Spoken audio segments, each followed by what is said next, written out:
Hello student, आप सभी का स्वागत है आपके प्यारे से यूट्यूब चैनल एजी ऑनलाइन स्टडी में। आज हम लोग पढ़ेंगे त्रिकोणमिति के अनुप्रयोग। जैसा कि आप जानते हैं कि जो त्रिकोणमिति का अनुप्रयोग चैप्टर होता है बहुत ही इंपॉर्टेंट होता है कि हम लोग पार्ट 1 पढ़ चुके हैं। आज हम लोग पार्ट 2 पढ़ेंगे। तो पार्ट 2 के जितने भी इंपॉर्टेंट क्वेश्चन है आज हम लोग देखेंगे। चलिए देखते हैं हम इस क्वेश्चन को। अभी को इससे पहले मैं वन एंगल वाला बताया था, तो उसमें केवल एक समकोण त्रिभुज बने थे। अब इसमें डबल एंगल वाला आएगा और यही बोर्ड के एग्जाम के लिए बहुत ही जरूरी क्वेश्चन होता है। डबल एंगल वाला एक क्वेश्चन पूछता है। एक क्वेश्चन पूछेगा 6 नंबर में। तो चलिए देखते हैं कि डबल एंगल वाला कैसे सॉल्व होता है। तो मैं आपको थोड़ा बता दूं, क्वेश्चन पढ़ने से पहले जो डबल एंगल वाला होता है, दो प्रकार से इसका चित्र बनता है। पहला चित्र कैसे बनेगा, जैसे इसमें सबसे पहले सवाल पढ़ेंगे तो आप पता लगाइएगा कि इसमें कितनी हाइट वाली चीजें हैं। जैसे किसमें किसमें हाइट होती है, जैसे मान लीजिए भवन में भी हाइट होती है, मकान में भी हाइट होती है और टावर में भी हाइट होती है। तो सबसे पहले ये देखेंगे कि किसमें किसमें हाइट है। तो अगर क्वेश्चन पढ़ते समय हम लोग दो वस्तु को ऐसा पाएंगे जिसमें हाइट रहेगा, तो दो प्रकार से चित्र बनता है। पहला क्या बनता है, जैसे मान लीजिए एक आपका ये जमीन है, ये जमीन के दो किनारे, पहला किनारा और ये दूसरा किनारा। जैसे मान लीजिए क्वेश्चन कहता है कि एक किनारे पे एक भवन है, तो मैं एक भवन बना लिया। फिर कह देगा कि भवन के ऊपर या भवन के शिखर पर एक मंदिर है, तो मैं एक मंदिर बना लिया। ऐसे कह दिया तो ये इस क्वेश्चन का ये सेंस रहेगा कि एक हाइट वाली वस्तु पर दूसरी हाइट वाली वस्तु रहेगी। दूसरा क्वेश्चन कैसे कहता है, जैसे मान लीजिए कह दिया एक भवन है और एक मीनार है, कि मैं मीनार ये मीनार लिख दिया, ये मीनार है। तो मान लीजिए भवन और जब मीनार कहेगा, अगर एक के ऊपर एक हाइट वाली वस्तु को नहीं कहेगा, तब इसका चित्र कैसे बनाएंगे। तो देखिए भवन में भी हाइट होता है और मीनार में भी हाइट होता है, तब इसका चित्र कैसे बनाएंगे। तो ऐसे जमीन जमीन खींच देंगे, एक किनारे पर एक मीनार खड़ा कर देंगे और एक किनारे पे क्या करेंगे, एक भवन खड़ा करेंगे। आप जानते हैं मीनार में ज्यादा ऊंचाई होती है और भवन में छोटी ऊंचाई होती है। तो इस सेंस के आधार पर आप लोग चित्र बनाएंगे। अगर ये कहता है कि एक मीनार के ऊपर एक भवन है, तो ऐसे बनाएंगे। और इतना याद रखिएगा, जब एक हाइट वाली वस्तु पे दूसरी हाइट वाली वस्तु रहता है, तो हमेशा एक ही बिंदु से, जो जो आपका पृथ्वी होता है, जो इसका दूसरा किनारा होता है, हमेशा इसके दूसरे किनारे से ही कोण बनते हैं हमेशा। जो भी कोण बनेंगे, ठीक है। तो कुछ ऐसे इमेजिन करेंगे, कुछ ऐसा चित्र बनेगा। तो चलिए अब क्वेश्चन को पढ़ते हैं। और क्वेश्चन को पढ़ेंगे तो सबसे पहले पता लगाएंगे, क्या ऐसी स्थिति तो नहीं है कि एक हाइट वाली वस्तु पे दूसरी हाइट वाली वस्तु है। अगर ऐसा रहेगा तो मैं आपको बताया कैसा चित्र बनेगा। अगर क्वेश्चन पढ़ते पढ़ते ये पाएंगे कि डबल हाइट वाली चीज है और एक के ऊपर एक नहीं है, तो उसका चित्र अलग अलग बनता है, जिसमें आपको बताया हूँ। तो चलिए इस क्वेश्चन को पढ़ते हैं। तो यहाँ पे लिखा है, भूमि के एक बिंदु से 20 मीटर ऊंचे भवन के शिखर पर लगी एक मीनार संचार। तो यहाँ से देखिए, यहाँ पे जो मैं हाईलाइट किया हूँ और इसको पढ़ेंगे तो ये पा रहे हैं कि कह रहा है कि भवन के एक शिखर पर, जैसे मान लीजिए ये आपका एक धरती है, धरती के दो किनारे होते हैं, पहला ये और दूसरा ये। इसको भूमि बोलते हैं। तो भूमि का पहला किनारा और दूसरा किनारा, मैं इसके एक किनारे पर एक क्या खड़ा कर ले रहा हूँ, एक ऊंचा भवन बना ले रहा हूँ। ये कितना मीटर ऊंचा भवन है, 20 मीटर। ये 20 मीटर ऊंचा भवन है। तो आप जानते हैं भवन का शिखर है या शीर्ष है, और ये भवन का क्या है, आधार या तल है। फिर क्या कह रहा है कि भवन के शिखर पर लगी एक संचार मीनार, लगी एक संचार मीनार। तो ये भवन का शिखर है, भवन के शिखर पर क्या लगा है, एक मीनार संचार। तो मैं एक मीनार संचार ये बना लिया, ये आपका मीनार संचार है। अब यहाँ से देखिए, मैं ए से लेकर के बी तक कह दे रहा हूँ कि आपका मीनार संचार है। तो जो बी वाला बिंदु है, ये मीनार संचार का तल है, और ये भी कह सकते हैं कि ये भवन का ये शीर्ष है, कॉमन पॉइंट है। और यहाँ पे मैं सी कह ले रहा हूँ, और ये आपका डी है। तो इसमें सी क्या है, ये जो भवन है इसका आधार या तल है। ये क्या है, ये भवन का शीर्ष है। और फिर बी पॉइंट को क्या बोल देंगे, ये मीनार संचार का क्या है, आधार है। तो चलिए आगे क्या कह रहा है। अब देखिए, फिर भी एक बार मैं क्वेश्चन को पढ़ देता हूँ। कह रहा है कि भूमि के एक बिंदु से, तो भूमि के एक बिंदु से, तो मान लीजिए भूमि के दो किनारे होते हैं, दो बिंदु, पहला बिंदु ये, दूसरा बिंदु ये। तो भूमि के एक बिंदु से 20 मीटर ऊंचे भवन के शिखर पर, ये 20 मीटर ऊंचे भवन के शिखर पर लगी एक संचार मीनार की तल, एक इसके शिखर पे एक संचार मीनार लगा हुआ है। इसके तल और शिखर, तो इसके तल और शिखर दो लोगों की बात कह रहा है। इसके तल और शिखर के उन्नयन कोण कितना है, क्रमशः 45 अंश और 60 अंश है। तो पहले तल को बोला है, तो यहां से आप मिला देंगे तल को। फिर क्या बोला है, और तल पे कितने अंश का कोण, 45 अंश का, तो यहाँ पे 45 अंश का कोण बना लेंगे। फिर कितना कह रहा है कि भूमि के इसी बिंदु से संचार मीनार के शिखर का, तो इसी बिंदु से संचार मीनार के शिखर को मैं मिला लिया, और यहाँ पे कोण कितना बन रहा है इस बार, 60 अंश, तो यहाँ पे मैं 60 अंश बना दिया। तो आपको चित्र समझ में आया होगा, तो फिर मैं आपको समझा दे रहा हूँ चित्र कैसे बनेगा। कि एक जमीन है या एक भूमि है, भूमि के एक किनारे पर एक भवन है, भवन के शीर्ष पर एक क्या है, संचार मीनार है। फिर बोला है कि भूमि के कई बिंदु से, तो भूमि का ये बिंदु मान लिया है कई बिंदु, इसी बिंदु से संचार मीनार के तल और इसी बिंदु से संचार मीनार के शिखर का उन्नयन कोण 45 अंश और 60 अंश है। तो सबसे पहले तल को बोला था, तो इसी बिंदु से तल को मिला देंगे, 45 अंश बना दिया। फिर इसी बिंदु से कह रहा था संचार मीनार के शिखर, तो इसको मिला दिया, यहाँ पे कितने कोण बना दिया, 60 अंश। तब यहाँ पे दो समकोण त्रिभुज बनेंगे। पहला समकोण त्रिभुज देखिए क्या बनेगा, मैं आपको दिखा रहा हूँ। अगर ये पूरा 60 है, तो ये यहाँ से लेके यहाँ तक दूरी कवर कर रहा है, तो यहाँ से लेके देखिए 60 यहाँ से लेके यहाँ तक, अब आप यहाँ से लेके यहाँ तक जाएंगे तो यहाँ तक जा रहा है। इसका मतलब ये कौन सा समकोण त्रिभुज है, कौन सा त्रिभुज बनेगा, ए सी डी, पहला समकोण त्रिभुज। दूसरा समकोण त्रिभुज क्या बनेगा, देखिए यहाँ पे एक है 45 अंश का यहाँ, तो यहाँ से हाथ ले जाएंगे तो दूसरा समकोण त्रिभुज क्या बनेगा, बी सी डी। इसमें दो समकोण त्रिभुज मिले। किस समकोण त्रिभुज में हम पहले काम करेंगे, तो जिसका सबसे बड़ा एंगल होगा उसी समकोण त्रिभुज में हम काम करेंगे। तो सबसे बड़ा एंगल 60 है, तो किस समकोण त्रिभुज में काम करेंगे, ए सी डी, इसी समकोण त्रिभुज में काम करेंगे। और सबसे पहले थोड़ा सा लास्ट में पढ़ने, तो यहाँ पे लिखा है मीनार की ऊंचाई ज्ञात कीजिए। देखिए यही आपका मीनार है, इसकी ऊंचाई ज्ञात करना है, इसको मैं एच मान ले रहा हूँ, यानी हमें एच फाइंड करना है। और मैं इसमें आपको बता दूं, इसमें दो समकोण त्रिभुज बनेगा तो इसमें दो इक्वेशन बनते हैं। इसमें दो वेरिएबल मानते हैं, एक वेरिएबल का हम लोगों को मान निकालना होता है और एक वेरिएबल ऐसे मानते हैं जिसका हम लोग को मान नहीं निकालना होता है। तो इसमें हमेशा दो वेरिएबल मानते हैं। तो चलिए सॉल्व करते हैं, पता चलेगा कहाँ पे वेरिएबल कहाँ मानना है। तो सबसे पहले बड़े वाले त्रिभुज में काम करते हैं, त्रिभुज ए सी डी में। यहाँ पे मैं लिख दे रहा हूँ,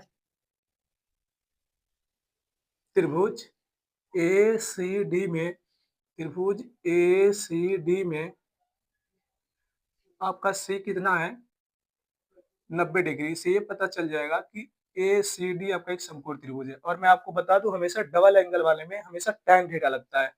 अब इसमें लगा देंगे tan थीटा, या लिख देंगे tan थीटा। tan थीटा का फार्मूला क्या होता है, लंब बटे आधार। तो इसमें लंब क्या है, ए सी, तो यहाँ पे लंब में ए सी लिख लिया, आधार आपका क्या है, डी सी, तो यहाँ पे डी सी रख लीजिए। यहाँ से tan थीटा की जगह क्या लिखेंगे, पूरा 60 है तो 60 डिग्री, और यहाँ पे AC का मान कितना है, A से C, तो A से C देखिए यहाँ से लेके यहाँ तक 20 है और यहाँ से लेके यहाँ तक H है, तो पूरा आप निकालेंगे तो 20 प्लस में क्या हो जाएगा, H। ये पूरी दूरी जो आपकी हाइट हो जाएगी 20 प्लस H होगा, तो यहाँ पे लिख दीजिए 20 प्लस में H।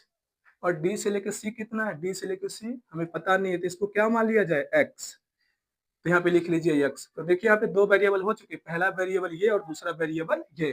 तो हमको इसका मान निकालना है, इसका मान नहीं निकालना है, और जिसका मान नहीं निकालना होता उसी को अपने मर्जी से माना जाता है और लास्ट में इसे गायब कर दिया जाता है, ठीक है। तो यहाँ पे अब फिर इसको सॉल्व कर लेते हैं। अब यहाँ पे देखिए 60 tan 60 अंश है, tan 60 अंश का मान कितना होता है, कड़ी में 3, आप उस सारणी से देख लेंगे। और यहाँ पे आपका है 20 प्लस में h और अपॉन में x। अब इसका इसमें क्रॉस मल्टीप्लाई कर दीजिए, तो कड़ी में 3x और यहाँ से आपका हो जाएगा 20 प्लस में h। अब यहाँ पे आगे सॉल्व नहीं हो सकता है, तो यहाँ पे इक्वेशन नंबर से फर्स्ट मान लेंगे। तो पहला इक्वेशन बन गया। अब दूसरा इक्वेशन दूसरे समकोण त्रिभुज से बनेगा। तो दूसरा आपका समकोण त्रिभुज क्या है, ये 45 वाला। तो त्रिभुज बी सी डी, यहाँ लिखेंगे त्रिभुज बी सी डी में, त्रिभुज बी सी डी में आपका सी कितना है, 90 अंश। इससे ये पता चल गया कि त्रिभुज बी सी डी एक क्या है, समकोण त्रिभुज है। तो इसमें भी आप tan थीटा लगा दीजिए। यहाँ पे लिखेंगे tan थीटा बराबर, और tan थीटा का फार्मूला क्या होता है, लंब बटे आधार। तो इस त्रिभुज में लंब आपका क्या है, BC, तो यहाँ पे लिख लीजिए BC। आधार आपका क्या है, DC, तो आधार को DC लिख लीजिए। अब सब मान इसी में भरेंगे, तो यहाँ लिख लीजिए tan थीटा के मान कितना है, 45 डिग्री, तो यहाँ पे 45 डिग्री रख लीजिए।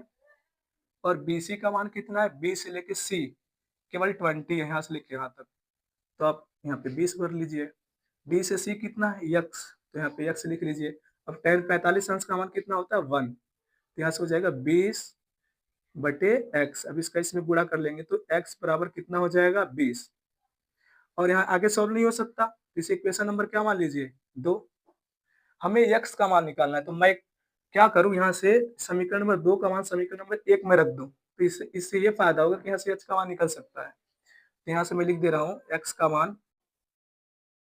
का मान समीकरण नंबर 2 में रखने पर, तो समीकरण नंबर 2 में आप रखें तो समीकरण नंबर 2 को नोट करिए, रूट में 3x बराबर 20 प्लस में h। अब इसी में भरेंगे, देखिए जहाँ पे x है वहां पे 20 भर देंगे, तो कड़ी में 3 गुणे कितना 20, और यहाँ से 20 प्लस में h। अब समझ रहे होंगे। अब इसका इसमें मल्टीप्लाई करेंगे तो कितना हो जाएगा 20 कड़ी में 20, और देखिए हमें केवल x का मान चाहिए, तो इसको मैं इधर लेके चला आ रहा हूँ, तो माइनस में क्या हो जाएगा 20। आप जानते हैं कि इधर से इधर लेके आएंगे साइन चेंज होता है, तो यहाँ पे h हो जाएगा। और यहाँ से अब ये आपस में घट नहीं सकते हैं, लेकिन हम लोग 20 कॉमन ले सकते हैं, तो 20 कॉमन ले लीजिए। यहाँ पे हो गया 20, और ये कितना हो गया, सॉरी यहाँ पे देखिए रूट में 3 है, तो यहाँ पे रूट में 3 लिखेंगे, तो रूट में 3 हो गया। तो यहाँ पे कितना बचा, रूट में 3 और माइनस का 1, और यहीं पे लिख देंगे मीटर, और यहाँ पे आपका h। और यही किसकी हाइट है, यही जो है संचार मीनार की हाइट है, और यही हमसे पूछा था, तो यही आपका आंसर है। चलिए इस क्वेश्चन को देखिए। तो मैं आपको बताया था कि जब भी क्वेश्चन को पढ़ेंगे तो सबसे पता लगाएंगे कि क्वेश्चन में कितनी हाइट वाली वस्तुएं हैं। मैं आपको बताया हूं कि अगर एक हाइट वाली वस्तु पे दूसरी हाइट वाली वस्तु रहेगा तो चित्र कैसा बनता है, ये आप भूमि बना लेंगे, भूमि के एक किनारे पर एक हाइट वाली वस्तु, और इस पे एक हाइट वाली वस्तु तो दूसरी हाइट वाली वस्तु ऐसे रख देंगे। अगर ऐसा कहेगा कि एक हाइट वाली वस्तु पे दूसरी हाइट वाली वस्तु नहीं है, तो उसका चित्र कैसे बनाते हैं, एक हाइट वाली को दूसरे किनारे पर और एक हाइट वाली को दूसरे किनारे पे रखते हैं। ठीक है, तो चित्र पढ़ेंगे और पता लगाएंगे। क्या ये तो सिचुएशन नहीं है कि एक हाइट वाली पे दूसरी हाइट वाली वस्तु रखा गया। तो चलिए पता लगाते हैं। तो क्वेश्चन पहले पढ़ेंगे। यहाँ पे देखिए बोला है कि एक मीनार के, तो हम जानते हैं कि मीनार में भी हाइट होता है, आधार से एक भवन के शिखर का, तो भवन में भी हाइट होता है। अब इस क्वेश्चन को थोड़ा आराम से पढ़ते हैं। बोला है कि एक मीनार के आधार से एक भवन के शिखर का उन्नयन कोण कितना है 30 अंश है।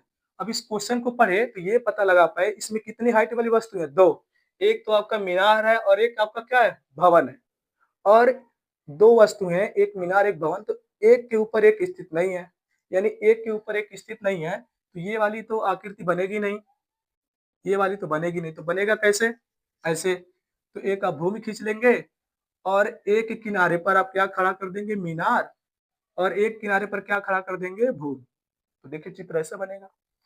फिर अब सवाल को पढ़ते हैं, जैसे कहेगा वैसे हम लोग मिलाते जाएंगे। तो ये आपका भवन है और ये आपका क्या है, मीनार है।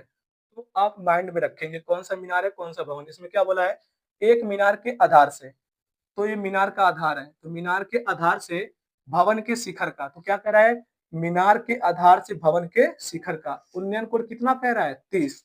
तो मीनार के आधार से भवन के शिखर को मिला दीजिए, और यहाँ पे उन्नयन कोण कितना कह रहा है 30 अंश कह रहा है, यहाँ पे 30 अंश लिख लीजिए। जैसा कहेगा हम लोग वैसे करते जाएंगे। फिर क्या आगे लिखा है, और भवन के आधार से मीनार के शिखर का उन्नयन कोण 60 अंश है। फिर क्या कह रहा है, भवन के आधार से, तो आप जानते हैं भवन ये है, अब इसके आधार से मीनार के शिखर का उन्नयन कोण, तो जहां से कहेंगे वहीं से मिला देंगे। तो भवन के आधार से मीनार के शिखर का उन्नयन कोण कितना दे रखा है 60 अंश, तो यहाँ पे लिख लेंगे 60 अंश। और आगे क्वेश्चन पढ़ेंगे। फिर बोला यदि मीनार की ऊंचाई 50 मीटर है, तो ये देखिए जो मीनार है इसकी ऊंचाई कितना है 50 मीटर है, तो आप यहाँ से यहाँ तक 50 मीटर लिख लीजिए, यानी यहाँ से लेके यहाँ तक इसकी ऊंचाई कितनी है 50 मीटर है।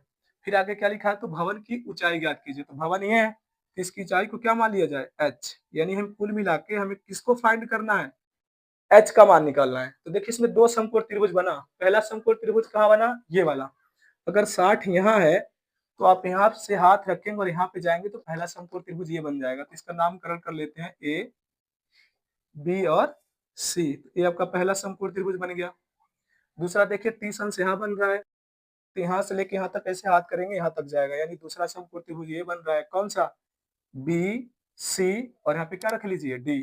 तो दो समकोण त्रिभुज बन गए। अब समकोण त्रिभुज को कैसे सॉल्व करते हैं दोनों को, तो जिसमें बड़ा कोण बनता है, न्यून कोण जो बड़ा बनता है उसी को सबसे पहले सॉल्व करते हैं। तो किस त्रिभुज में सबसे बड़ा कोण है, देखिए 60 अंश, यानी किस त्रिभुज में, त्रिभुज ए बी सी में।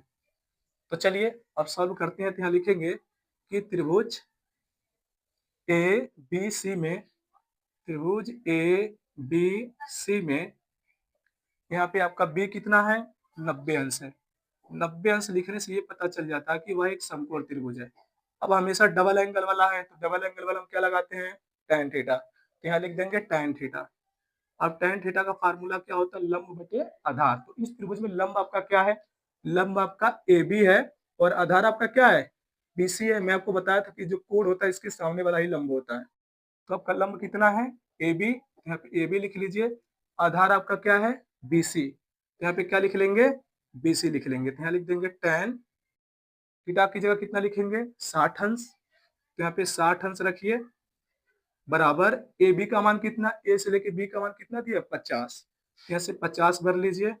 बी से सी, बी से सी नहीं दिया है तो बी से सी को हम लोग क्या मानेंगे, एक्स। तो हम आपको पहले ही बता दिए थे कि इसमें दो वेरिएबल मानना पड़ता है, एक सिचुएशन के हिसाब से मानना पड़ता है और एक हमसे पूछता है। तो जो पूछता है मैं मान लिया था एच, तुमको एच निकालना है। एक सिचुएशन के हिसाब से मैंने क्या मान लिया, एक्स। यहाँ पे मैं भर लू क्या, एक्स। अब इसका मान कितना होता है आपको याद होगा, tan 60 अंश का मान कितना होता है, कड़ी में 3। तो यहाँ पे कड़ी में 3 लिख लीजिए। 50 है तो 50 लिख लीजिए बटा कितना, एक्स क्रॉस मल्टीप्लाई। इसका इसमें मल्टीप्लाई करेंगे तो कितना हो जाएगा, कड़ी में 3x और बराबर कितना हो जाएगा, 50। अभी आगे सॉल्व नहीं हो सकता, इक्वेशन नंबर क्या मान लीजिए, 2।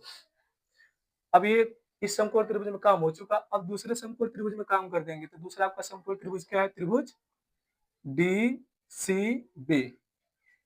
यहाँ लिखेंगे त्रिभुज DCB में, त्रिभुज DCB में आपका इसमें C कितना है, C आपका है 90 अंश। इसमें क्या लगा देंगे, tan थीटा। तो यहाँ लिख लेंगे tan थीटा और tan थीटा का फार्मूला क्या होता है, लंब बटे आधार। तो आपका लंब कितना है, DC। यहाँ से DC लिख लिया। आधार आपका कितना है, C से लेके B या B से लेकर के C। तो B से लेकर के C। अब इसमें भर देंगे tan और थीटा की जगह कितना भर देंगे, 30 अंश। यहाँ पे 30 अंश भर दीजिए। और D से लेके C कितना है, तो D से लेके C देखिए x h है आपका, यहाँ भर देंगे h। B से लेके C कितना है, B से लेके C आपका x है, यहाँ पे x भर दीजिए। अब इसका मान कितना होता है, 1 बटे कड़ी में 3, आपको याद होगा।